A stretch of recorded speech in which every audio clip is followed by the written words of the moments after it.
कुछ परेशानियां ऐसी होती हैं जिनका कोई साफ कारण दिखाई नहीं देता।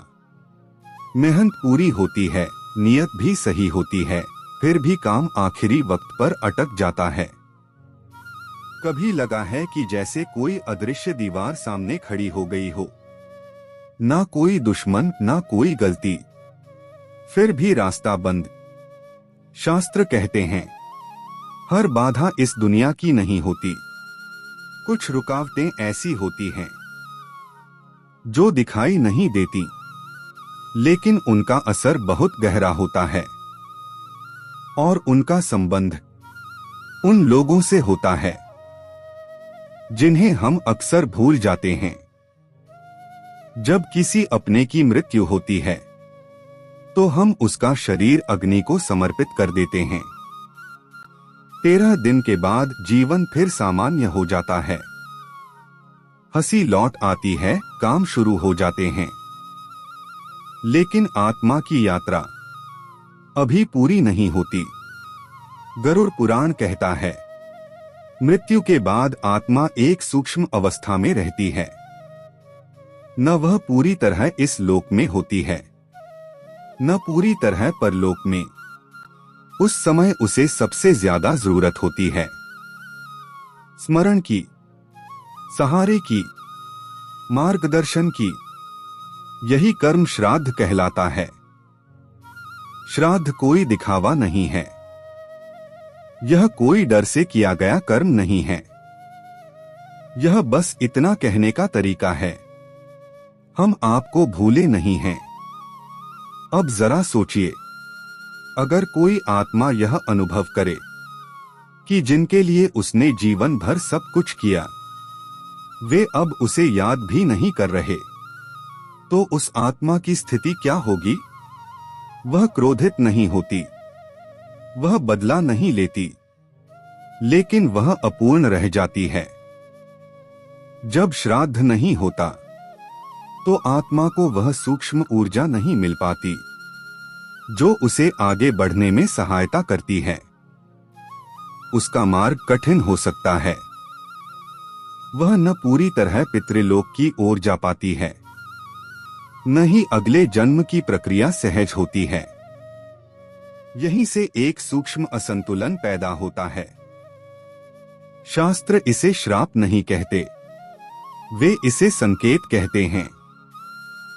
संकेत जो परिवार के जीवन में धीरे धीरे दिखाई देने लगते हैं।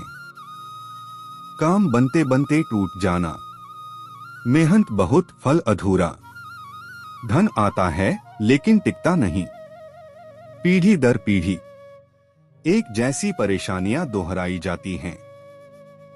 कभी आपने गौर किया है कुछ घरों में हर पीढ़ी संघर्ष में ही क्यों रहती है? गरुड़ पुराण कहता है जब पितरों का स्मरण टूट जाता है तो उनका आशीर्वाद भी धीरे धीरे पीछे हटने लगता है। ध्यान रखिए, पितर नाराज नहीं होते, वे सजा नहीं देते, लेकिन जब उन्हें याद नहीं किया जाता तो उनका सहारा स्वाभाविक रूप से दूर हो जाता है, और जब सहारा हटता है तो जीवन भारी लगने लगता है। यहीं से पितृदोष की चर्चा आती है। पितृदोष कोई डरावनी चीज नहीं है, यह बस इतना बताता है कि पूर्वजों और वर्तमान के बीच जो सेतु होना चाहिए था वह कमजोर पड़ गया है। अब यहाँ एक बहुत जरूरी बात समझिए, क्या श्राद्ध न करने से आत्मा हमेशा भटकती रहती है? नहीं, ईश्वर इतना कठोर नहीं है, शास्त्र इतने निर्दयी नहीं हैं। अगर किसी कारणवश श्राद्ध विधि से न हो पाए तो भी आत्मा को शांति मिल सकती है। अगर मन से पितरों को याद कर लिया जाए, उनके नाम से जल अर्पित कर दिया जाए, किसी भूखे को भोजन करा दिया जाए, किसी जरूरतमंद की सहायता कर दी जाए, तो यह भी श्राद्ध के समान ही फल देता है। क्योंकि ईश्वर कर्म से ज्यादा भाव देखता है। आज के समय में लोग कहते हैं हमें इन बातों पर विश्वास नहीं, लेकिन सोचिए, अगर माता पिता जीवित हों और हम उन्हें भूल जाएं, तो उसका असर हमारे जीवन पर पड़ता है या नहीं?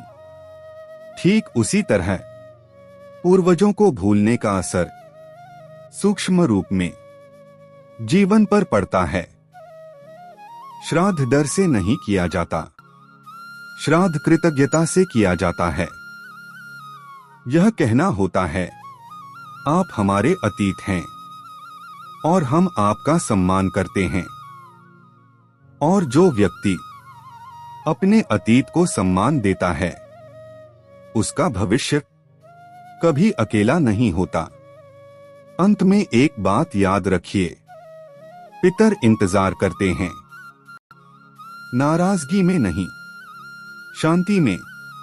और जिस दिन आपने मन से उन्हें याद किया, उसी दिन से रास्ते धीरे धीरे खुलने लगते हैं।